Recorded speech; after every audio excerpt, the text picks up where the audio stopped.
유다의 남은 자들이 예레미야의 받은 말씀을 어떻게 반응하는가.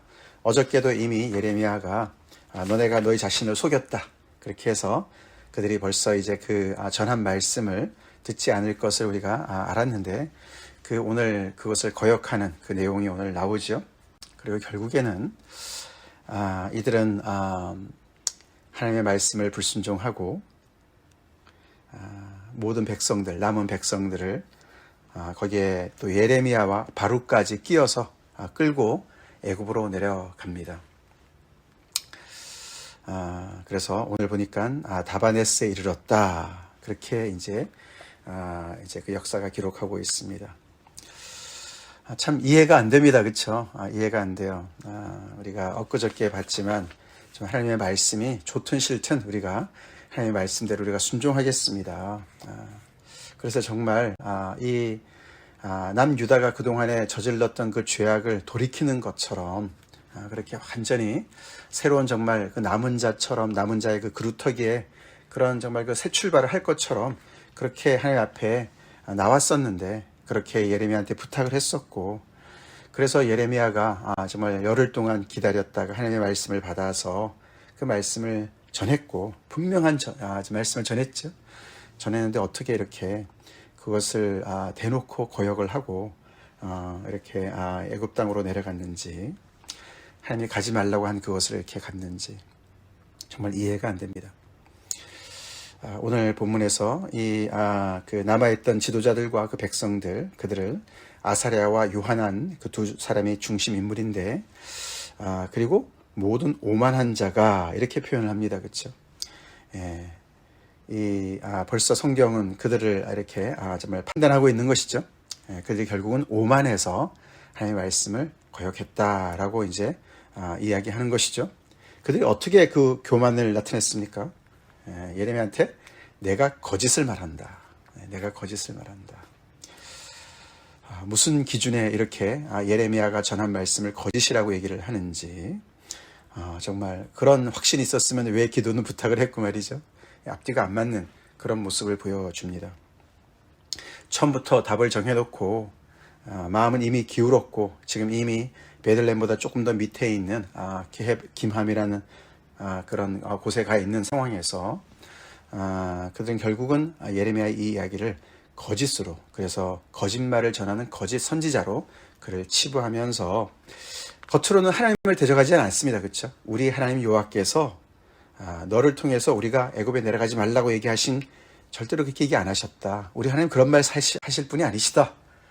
그러면서 하나님이 틀렸다가 아니라 예레미야가 틀렸다, 그렇게 하면서 예레미야가 전한 메시지를 정면으로 거부하고 거짓으로 치부하고, 그들은 자기들의 생각대로 일을 추진하는 것입니다. 우리가 이 오만한 자라는 표현만 없으면 정말 이들이 얘기하는 게 진짜인가, 예레미야가 얘기하는 게 진짜인가, 우리가 좀 헷갈릴 수도 있겠고, 또 사실 요 장면만 보면 그럴 수가 있겠지만, 지금까지 우리는 예레미야서를 묵상하면서 하나님께서 그를 어떻게 사용하셨는지를 알고, 또 예레미야가 얼마나 정말 그 말씀 때문에 많은 고난을 받았는지, 그가 얼마나 많은 거짓 선지자들과 싸워서 하나님의 말씀을 온전히 전했는지를 알기 때문에, 그렇죠? 이들의 말이 틀린 걸 알 수 있습니다. 근데 여기서 오만하다. 우리가 잠언 16장 15절에 보면은 이런 말씀이 나오죠. 어떤 길은 사람이 보기에 바르나 필경은 사망의 길이니라. 사실 이들은 오만한지도 몰랐을 거예요, 그렇죠? 이들의 눈에는 그냥 이 길이 살 길이야, 그렇게 보는 것이죠. 이 길이 바른 길이야, 그렇게 보입니다. 그게 어떤 사람이 보기에, 어떤 길들은 사람이 보기에 바르나, 어떤 길은 사람들이 볼 때 정말 그게 바른 길로 보이는 것이죠. 근데 그 사람들이 잠언 16장 25절 앞에 보면은 이런 말도 나와요. 교만은 패망의 선봉이요 거만한 마음은 넘어짐의 앞잡이다. 그래서 참 자기 마음대로 사물을 보는 것 같습니다, 그렇죠? 교만한 사람들은 이렇게 그 길이 또 그렇게 보이고, 자기가 볼 때 이 길이 정말 탄탄대로고 이 길이 살 길이다라고 보이는 것이죠. 이 사람들이 오만하기 때문에 정말 이렇게 예레미야가 자세하게 이 땅에 눌러 사는 게 살 길이고, 하나님께서 그러면 모든 것을 회복시켜 주시고 너희를 불쌍히 여기시고 너희를 통해서 새롭게 건설하시고 세우실 것이다. 그러나 만약에 너네가 그것을 순종하지 않고 애굽이 살 것처럼 생각이 돼서 애굽으로 내려가면 이런 엄청난 제약이, 칼과 기근과 전염병이 정말 따라 붙어서 너를 완전히 멸망시킬 것이다. 초토화시킬 것이다. 이 땅에 절대로 돌아오지 못할 것이다 라고 분명하게 얘기를 했는데도 불구하고 그들은 귀등으로도 듣지 않습니다. 왜요? 교만해서, 오만해서, 답을 이미 알고 있어서. 참 무서운 얘기예요. 그렇죠? 그래서 우리가 무엇보다도 우리의 마음을 지켜야 될 줄 믿습니다. 무릇 우리가 지킬 만한 것보다 우리의 마음을 지켜라. 우리의 마음이 교만해지고 내 생각으로 가득 차면 우리는 많은 것들을 왜곡해서 생각하고 해석합니다. 결국 이들은 그래서 자기들은 하나님께 이렇게 불순종한다고 생각하지 않았습니다. 하나님의 뜻을 거역한다고 생각하지 않습니다. 하나님의 뜻을 알고도 거역하기는 참 쉽지 않을 거예요. 그렇죠? 그래서 스스로라도 하나님의 뜻이 아닐 거야, 예레미야가 거짓말했을 거야, 이렇게 위안을 하겠죠. 그래서 결국은 예레미야를 또 공격하는 것보다는 또 바룩을 끌어들입니다. 그렇죠? 이들이 굉장히 어떻게 보면은 참 머리를 쓰는 것 같아요. 바룩은 어떤 사람이었습니까? 사실 우리가 몇 번 만났죠. 앞에서 하나님께서 예레미야에게 주신 말씀을 바룩을 통해서 기록하라고, 두루마리에다가 기록하라고 하셨습니다. 그렇죠? 그래서 어떻게 보면 서기관 같은 사람이었고, 또 이 예레미야가 아나돗의 땅을 살 때 그 토지 계약서 문서를 누구한테 맡겼습니까? 바룩한테 맡겼어요. 그렇죠? 그래서 그 바룩이 아마도 이렇게 그 말씀을 기록하고 이렇게 바로 옆에 있었던, 예레미야 옆에 있었던 사람이었는데, 그 바룩의 영향을 받아서 너가 우리를 바벨론에게 넘기려고 그렇게 너가 거짓말을 한다, 이렇게 이제 뒤집어 씌웁니다. 아사랴와 요하난의 이야기였겠죠. 거기에 모여있던 모든 사람들은 이런 이야기를 들으면서 그렇지 않아도 어떻게 해야 되나, 누구의 말을 들어야 되나, 이런 상황 속에서 정말 자기들의 말을 들으라고, 자기들이 가는 길을 따라오라고 그들을 다 끌고 가려고 그렇게 이제 이런 권모술수를 쓰는 것 같습니다. 한 사람이라도 더 끌고 가야 애굽에서 자기들의 어떤 위상도 높아지고 안전이 보장될까, 그렇게 생각하는지 모르겠어요. 그렇죠? 그래서 결국에는 그들은 이 모든 아까 얘기했던 그 두 사람과 모든 군 지휘관과 모든 백성이 유다 땅에 살라 하시는 여호와의 목소리를 순종하지 아니하고, 4절에 분명하게 이야기를 합니다. 그렇죠? 그렇게 하나님의 분명한 말씀을 순종하지 않고 이 사람들이 계속해서 누가 그렇게 그 일을 작당을 했는지 계속 이름이 여러 번 반복이 돼요. 그렇죠? 요하난과 또 군지휘관들이 유다의 남은 자, 곧 쫓겨났던 여러 가운데서 유다의 남은 사람들이 어떤 사람들인가를 또 설명하죠. 바벨론에 멸망당할 때, 끌려갈 때 여기저기 피신해 있던 사람들이 이제 새로운 어떤 또 살 길이 열렸나 해서 다 다시 모였는데, 그 사람들을 다 그냥 그렇게 끌고서 남자와 여자와 유아와 왕의 딸들과 또 그 그라다에게 맡겨둔 모든 사람들을 다 끌고서 그냥 그 남아있는 모든 사람들 다 추스려서 거기에다가 예레미야와 바룩까지 끌고 애굽 땅에 내려갔다. 글쎄요, 예레미야와 바룩이 스스로 갔을까요? 아마도 아닌 것 같아요. 그죠? 끌려간 것 같습니다. 그죠? 예레미야가 목숨으로 저항하진 않습니다. 끌려가서 자기 의지는 아니었지만 끌려갔다 할지라도 이렇게 또 저기 애굽까지 간 그 백성들을 어떻게든지 간에 거기서도 하나님의 말씀을 전하기 위해서 그들을 다시 고토로 데리고 오기 위해서 갔는지도 모르겠어요. 그렇죠? 그러면서 결국 그 이야기의 맨 마지막이 그들이 여호와의 목소리를 순종하지 아니함이로라. 계속해서 그들이 여호와의 목소리를 순종하지 않고 거기까지 갔다. 그 얘기를 계속 밝히고 있습니다. 참 이들을 통해서 뭔가 혹시나 좀 새 일이 이루어지나 했더니 역시나였습니다. 그렇죠? 여전히 그들은 이 남유다의 그런 지금까지 오랫동안 하나님의 말씀을 청종하지 않은 그 습관을 그대로 가지고 있었던 사람들이었습니다. 하나님의 백성이지만 하나님의 백성으로서 기본도 못하는 그런 자들이었습니다. 여호와의 목소리를 순종하지 아니한 자들이었다. 여기 다바네스다. 애굽 땅에 들어가 다바네스에 이르렀다. 이 다바네스라는 이 지명 이름은 에스겔서 30장에도 한번 나옵니다. 거기에는 드합느헤스라고 그래요. 드합느헤스. 이제 발음을 그렇게 이제 표기하는 게 좀 다르죠. 같은 장소입니다. 여기는 이제 그 애굽 땅의 관문이에요. 이제 북쪽에서 내려올 때 애굽 땅에 들어가는 관문에 있는 도시라 그럽니다. 거기에 이제 이들이 당도한 것이죠. 피난민들인 것이죠. 그렇죠. 나라를 지금 잃고서 도망을 친 피난민들이 거기에 들어왔습니다. 아마도 이제 거기에서부터 이제 어떤 그런 여러 가지 조사와 신문과 그런 걸 받겠죠. 이렇게 남아있던 유다에 남아있던 사람들이 애굽행을 결정해서 하나님께서 사지로 가는 거다라고 아무리 말씀하셨어도 결국은 그 길을 결행해서 거기에 당도한 이 일행들을 본다는 것이죠. 참 안타까워요, 그렇죠? 이렇게 해서 대부분은 바벨론으로 끌려가고 남은 사람들은 또 애굽으로 피신을 하고 완전히 땅이 그 나라가 완전히 초토화가 됐습니다. 무슨 대가라고요? 하나님의 목소리를 청종하지 않아서. 너무나 간단한 것 같은데 우리 참 아이들을 양육할 때, 그죠? 기를 때 말 좀 들어 이런 말을 참 많이 하잖아요, 그렇죠? 너는 왜 이렇게 말을 안 듣니? 말 듣는다. 참 그게 그렇게 참 간단할 것 같은데도 참 그게 안 돼서 문제죠. 우리 목자의 음성을 잘 들읍시다. 내 양은 내 말을 잘 듣는다. 내 음성을 잘 듣는다. 그리고 그들은 나를 따른다. 우리 예수님께서 요한복음의 말씀대로 우리 예수님의 양들로서 목소리를 우리 목자의 음성을 잘 듣고 있나. 듣는다는 말은 쉐마, 듣는다는 말은 순종을 동반하는 것입니다. 그렇죠?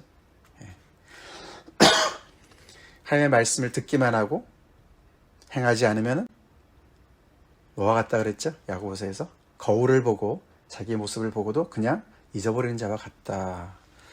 우리 하나님의 말씀을 듣는 것은 말씀을 마음속에 받아들이고 그 말씀 따라 준행하는 것까지 포함하는 것입니다. 우리 그렇게 순종하는 백성으로 삽시다. 근데 그렇게 끌려간 이 백성들한테 하나님께서는 말씀을 또 주십니다. 예레미야를 통해서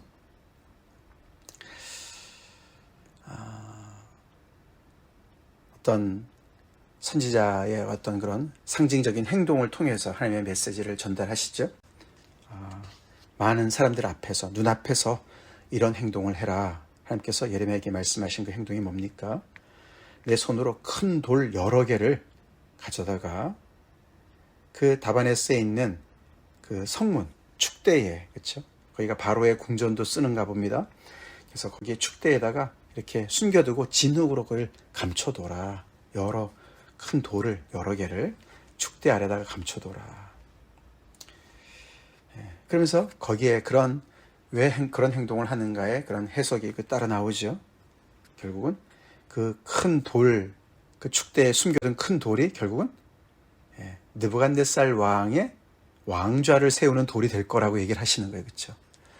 지금 여기가 바로의 궁전이고 바로의 축대인 데다가 거기다가 이상한 다른 데서 들어온 돌을 끼워 놓고서 그 돌이 결국은 우리 그런 말 있잖아요. 그렇죠? 뭐 굴러온 돌이 박힌 돌을 뽑는다라는 것처럼 이렇게 예레미야가 큰 돌 몇 개를 갖다 줬는데 거기다 숨겨뒀는데 결국은 그 큰 돌이 원래 있었던 축대를 다 무너뜨리고 그 큰 돌이 결국은 느부갓네살의 어떤 그런 왕좌를 세우는 것으로 쓰일 것이다. 그런 상징적인 의미를 담은 행동으로 이들이 숨어 들어간 이 다바네스의 이런 엄청난 재앙이 결국은 이 유대인들 때문에 그들만 죽는 것이 아니라 결국은 그들을 받아들이고 그들을 정말 숨겨준 이 바로의 그 정말 애굽의 제국까지 그 하나님의 심판이 임하는 것을 이렇게 엄중하게 경고하시죠. 지금까지 우리 어저께도 봤지만 정말 이렇게 너네가 그 땅에 들어가면은 칼이 너희를 쫓아갈 것이고 기근이 너희를 쫓아갈 것이라 했는데 구체적으로 무엇이 그렇게 그들을 정말 이렇게 심판하나 봤더니 결국은 바벨론 제국의 세력이었습니다. 그렇죠? 결국은 바벨론의 느부갓네살을 다시금 하나님의 종으로 삼으시고 하나님께서 그 언약의 백성들을 심판하시는 그 이야기를 하고 계십니다. 그래서 그 느부갓네살 왕이 이 애굽 땅을 칠 것이다. 바로가 너희를 지켜줄 줄 아냐? 아니다. 결국은 바로가 너희 이 땅을 치고 너희들을 칠 것이다. 그래서 죽일 자는 죽이고 사로잡을 자는 사로잡고 칼로 칠 자는 칼로 칠 것이다. 그뿐만 아니고 애굽의 그 정말 사람들뿐만 아니라 군사들뿐만 아니라 애굽의 신들까지 심판을 받을 것이다. 그래서 정말 애굽 땅이 엄청난 수모와 수치를 당할 것이다 라고 얘기하시죠. 그 신당들을 불지를 것이다. 하나님께서 불지른다고 그러셨는데 느부갓네살이 대신해서 그 땅에 그 모든 신당들을 불사를 것이고 석상들을 깨뜨리고 그렇게 정말 완전히 초토화시킬 것이다 라고 심판의 메시지를 전하고 있습니다. 거기에 재미있는 표현이 나오죠. 느부갓네살이 그들을 불사르며 그들을 사로잡을 것이요 목자가 그의 몸에 옷을 두름같이 애굽 땅을 자기 몸에 두르고 평안히 그곳을 떠날 것이다. 목자가 그의 몸에 옷을 두른다. 이게 무슨 표현일까? 이것이 이제 해석을 조금 더 이렇게 그 당시의 원문을 이렇게 좀 더 그런 사회상과 연결을 시켜서 해보면은 이게 그 목자들이 이렇게 옷을 벗어놓고 있다가 옷을 입을 때 그 옷에 이제 이렇게 벼룩이나 이가 많이 있지 않겠습니까? 야생에서 있으니까. 그래서 그 옷을 턴다 그런 뜻이랍니다. 목자가 그의 옷을 텀과 같이 그래서 벼룩과 이를 털어내듯이 그렇게 해서 옷을 입는다. 그러니까 결국은 애굽이 저항은 하는데 마치 그 저항이 목자에게 달려드는 벼룩이나 이 정도밖에 안 되는.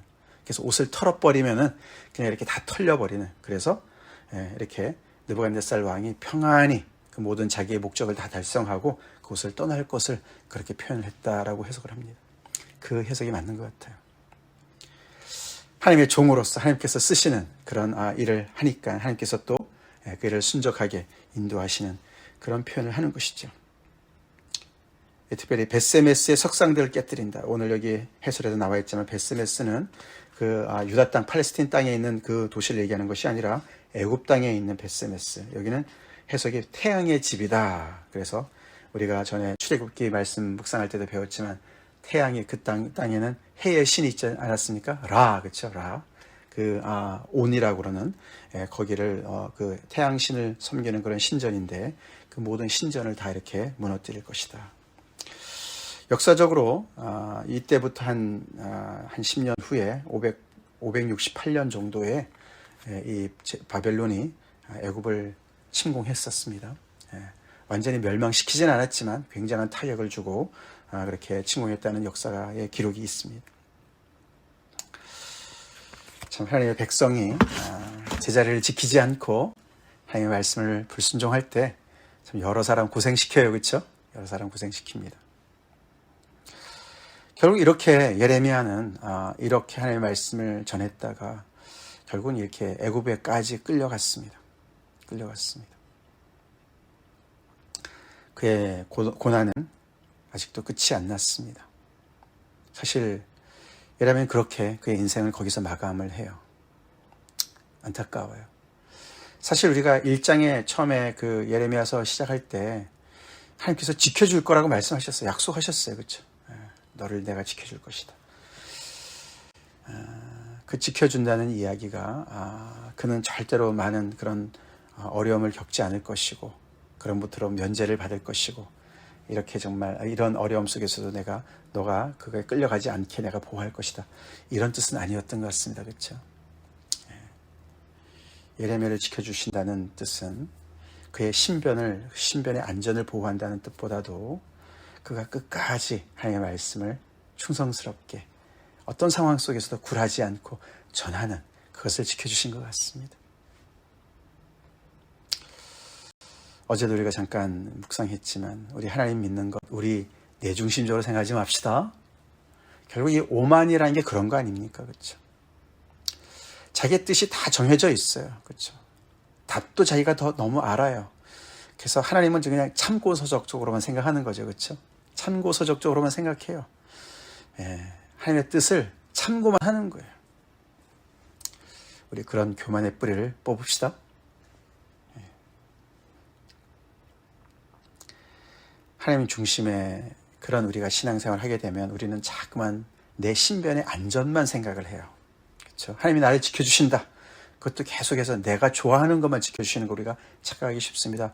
예레미야는 그러면 우리가 생각하는 그런 하나님께서 지켜주신 사람이 안 되는 것이에요. 그렇죠? 하나님께서는 예수님을 지켜주셨습니까? 십자가에서 그냥 죽으셨어요. 침례요한을 지켜주셨습니까? 하나님을 믿으면 그냥 출세만 합니까? 성공만 합니까? 축복만 받습니까? 하나님이 지켜주신다는 것은 그 안에 고통도 있을 수 있고 이런 정말 엄청난 또 오해와 정말 그런 고난을 겪는 그런 인생이 있을 수도 있습니다. 그렇죠? 지켜주신다는 말은 우리가 끝까지 하나님을 붙잡을 수 있도록 하나님 편에 설 수 있도록 믿음을 지킬 수 있도록 하나님의 백성으로 끝까지 우리를 보호하시는 그렇게 보호하시는 그것을 말씀하신 줄 우리가 믿읍시다.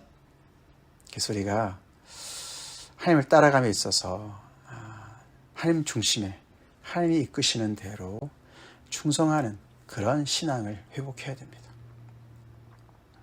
안 그러면 내 입맛에 따라서 우리는 참과 거짓을 자꾸만 구분하게 돼요.